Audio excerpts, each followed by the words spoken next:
میرے محترم دوستوں اور بزرگوں، یہ بہت بڑا مبارک وقت ہے اور آپ اس کو عام وقت نہ سمجھے۔ دیکھو کہ پچھلے سال جو رمضان مبارک کا مہینہ تھا، کتنے لوگ ہمارے اندر موجود تھے، اور آج یہ رمضان مبارک کا مہینہ، وہی دنیا، وہی جگہ، وہی مسجد، وہ سب کچھ ہے، لیکن وہ لوگ نظر نہیں آ رہے۔ پتہ نہیں آئندہ سال ہماری زندگی ہوگی کہ نہیں ہوگی۔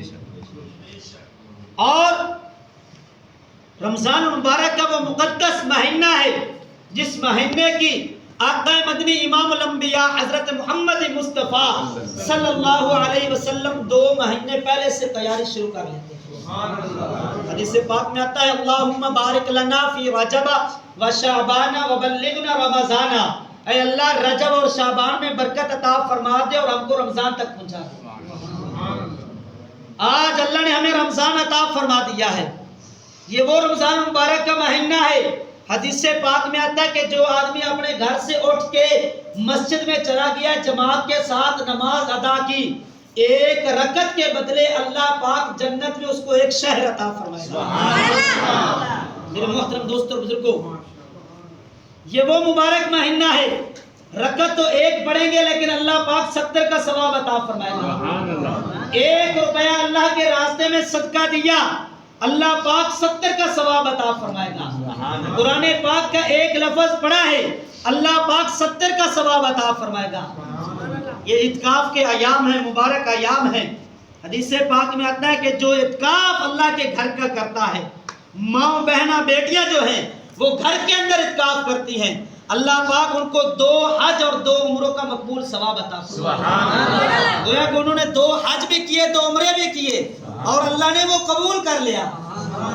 میرے محترم دوستوں اور بزرگوں، اور رمضان مبارک کے اندر جب ہم روزے کی حالت میں ہیں، روزہ رکھا ہوا ہے، ہم سوئے ہوئے ہیں، فرشتے ہماری عبادت لکھ رہے ہیں، ہم چل رہے ہیں، فرشتے عبادت لکھ رہے ہیں، ہم دنیا کی گفتگو میں ہیں، فرشتے پھر بھی ہماری عبادت لکھ رہے ہیں، ہم سفر کر رہے ہیں، فرشتے عبادت لکھ رہے ہیں، ہم اپنے کام کاج میں مصروف ہیں، فرشتے تب بھی ہماری عبادت لکھ رہے ہیں۔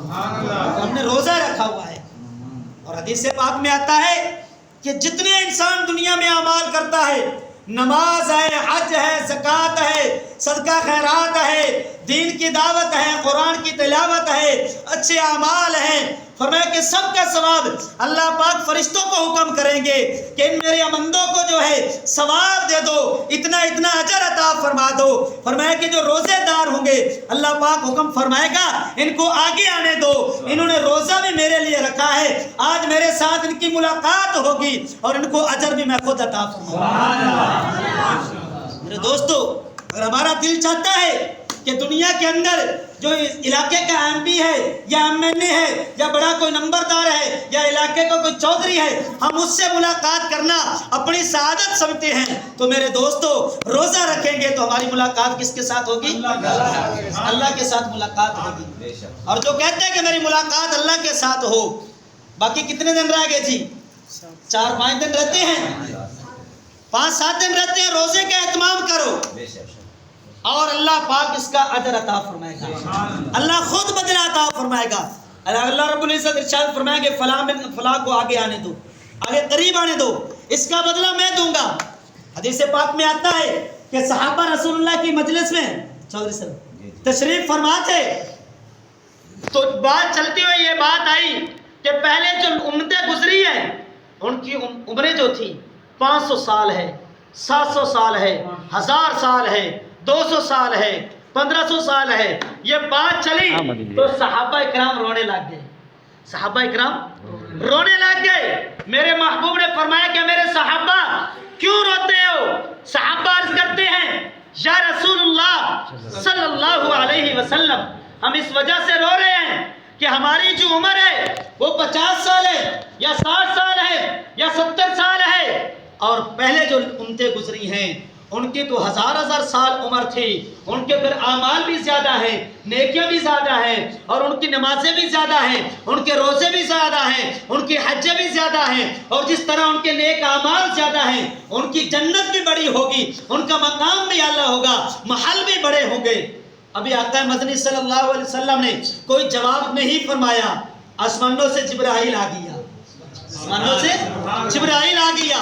توجہ کرنا، وہ بات کرنے لگا جو ہزاروں کے مجمع میں کرتے ہیں، شاید آپ نے کبھی نہیں سنی ہوگی۔ فرمایا کہ انا انزلناہ فی لیلۃ القدر، انا انزلناہ فی لیلۃ القدر وما ادراک ما لیلۃ القدر، لیلۃ القدر خیر من الف شہر تنزل الملائکۃ والروح۔ فرمایا کہ اللہ تبارک و تعالی نے آپ کو ایک رات عطا فرما دی ہے، وہ کون سی رات ہے؟ فرمایا کہ شب قدر کی رات ہے۔ شب قدر کی رات کو آقا مدنی صلی اللہ علیہ وسلم کا امتی جو ہے، فرمایا کہ اپنی طاقت کے مطابق، ضروری نہیں کہ ساری رات عبادت کرے گا، 4 نوافل پڑھ لے گا، ایک آدھی سورت پڑھ لے، سورت فاتحہ پڑھ لے، سورت یاسین پڑھ لے، سورت ملک پڑھ لے، سورت مزمل پڑھ لے، سورت اخلاص پڑھ لے، فرمایا کہ اس کا یہ عمل جو ہوگا 1000 مہینوں سے افضل ہوگا، 83 سال کی عبادت سے افضل ہوگا، 83 سال کی عبادت سے اس کا یہ عمل جو ہوگا وہ افضل ہوگا۔ اب کتنا افضل ہوگا کوئی معلوم نہیں۔ فرمایا کہ تنزل الملائکۃ والروح، یہاں پر مفسرین حضرات نے بڑی عجیب بات لکھی ہے، توجہ کرنا۔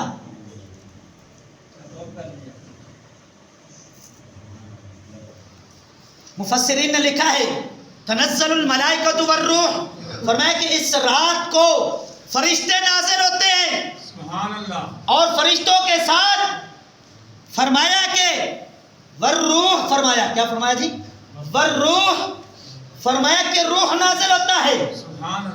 فرمایا کہ یہ فرشتے جو ہیں اور فرشتوں کا سردار جو ہے حضرت جبرائیل امین جو ہے، فرمایا کہ وہ آتا ہے اللہ کے نیک بندے جس مجلس میں ہوتے ہیں، یا وہ نماز میں مصروف ہیں، نوافل میں مصروف ہیں، وہ تسبیحات میں مصروف ہیں، وہ ذکر اذکار میں مصروف ہیں، فرمایا کہ وہ فرشتے آ کے، جبرائیل امین آ کے وہ مصافحہ کرتا ہے۔ کیوں مصافحہ؟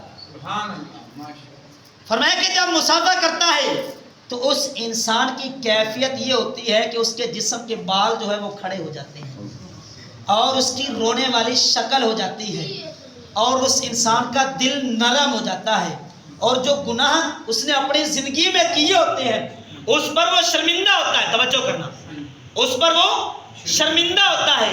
فرمایا کہ جب یہ کیفیت آپ کی بن جائے تو سمجھ لینا کہ اللہ نے مجھے شب قدر نصیب فرما دیا۔ فرمایا کہ تنزل الملائکۃ والروح، ملائکہ نازل ہوتے ہیں، ان کے ساتھ روح نازل ہوتی ہے۔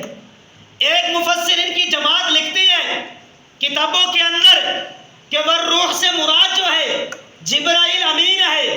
ایک مفسرین کی جماعت لکھتی ہے کہ نہیں، ایک وہ فرشتہ ہے کہ جو دنیا میں کبھی نہیں آتا، صرف وہ شب قدر والی رات ہی آتا ہے، اور وہ آ کے لوگوں کے ساتھ فرمایا کہ اعلان بخشش کا کرتا ہے کہ اللہ نے تمہاری بخشش کا اعلان کروایا۔ ایک مفسرین کی جماعت کہتی ہے کہ نہیں، نہ تو یہ جبرائیل ہے اور نہ ہی یہ وہ فرشتہ ہے، بلکہ یہ حضرت عیسیٰ علیہ السلام ہے، کیونکہ عیسیٰ جو ہے روح اللہ ہے۔ عیسیٰ کیا ہے؟ توجہ کرنا، عیسیٰ روح اللہ ہے، اور تمام انبیاء علیہ السلام نے یہ دعائیں کی تھی، اے اللہ ہمیں رسول اللہ صلی اللہ علیہ وسلم کا امتی بنا دے۔ کسی کی دعا قبول نہیں ہوئی، حضرت عیسیٰ علیہ السلام کی یہ دعا قبول ہو گئی۔ سبحان اللہ۔ اللہ پاک نے زندہ حضرت عیسیٰ علیہ السلام کو دنیا سے اٹھا لیا، زندہ اٹھا لیا۔ قرب قیامت کے حضرت عیسیٰ علیہ السلام دنیا میں آئیں گے، اور دنیا میں آ کے رسول اللہ صلی اللہ علیہ وسلم کی شریعت کے مطابق خود بھی زندگی گزاریں گے، اور دعوت و تبلیغ بھی رسول اللہ صلی اللہ علیہ وسلم کی شریعت کے مطابق چلائیں گے۔ سبحان اللہ۔ مفسرین کی جماعت کہتی ہے کہ والروح سے مراد عیسیٰ روح اللہ ہے، اور عیسیٰ روح اللہ جو ہے خانہ کعبہ پہ جو ہے شب قدر والی رات اتارا جاتا ہے، اور وہ اعمال آ کے دیکھتا ہے کہ امت محمدیہ صلی اللہ علیہ وسلم کی جو امت ہے وہ کیسے اعمال کر رہی ہے، اور کتنے کتنے بڑے اعمال کر کے جو ہے وہ پہلی امتوں سے بڑھ رہی ہے۔ میرے محترم دوستو بزرگوں، جس امت کو دیکھنے کے لیے جبرائیل آ جائے یا فرشتوں کا سردار آ جائے یا عیسیٰ روح اللہ آ جائے یا اللہ کی نورانی مخلوق آ رہی ہے اور وہ امت اپنے گھر میں اگر سو رہی ہو، کتنے افسوس کی بات ہے۔ اس لیے مبارک ایام کو مبارک بنا لو، مبارک لمحات ہیں میرے محترم دوستوں اور بزرگوں۔ صحابہ کرام رضوان اللہ تعالی عنہم اجمعین فرماتے ہیں کہ جب رمضان المبارک کا مہینہ آتا ہے تو رسول اللہ صلی اللہ علیہ وسلم عبادات کے اندر بھی اضافہ